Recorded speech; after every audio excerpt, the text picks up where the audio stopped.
In this video, we will be looking at the trim function. Trim function is very much important function while doing a data analysis of the textual data which we get in the apps into the when we are doing a customer analysis, when we are doing the collecting data from very different sources.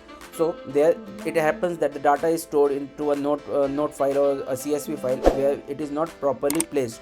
So to make sure that the gaps are very much equal and there is no there is a consistency into the data, we have to use the trim function. So how to use the trim function? For that trim function, go into the cell, press equal to, then write trim, then open bracket, and then add the text which you want to trim down, and then close bracket.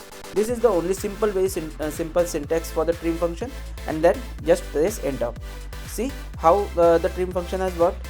It has removed all the gaps, extra gaps in from the between two words, and it has made it very properly, so that while doing this analysis, it get very easy for us to do the proper analysis.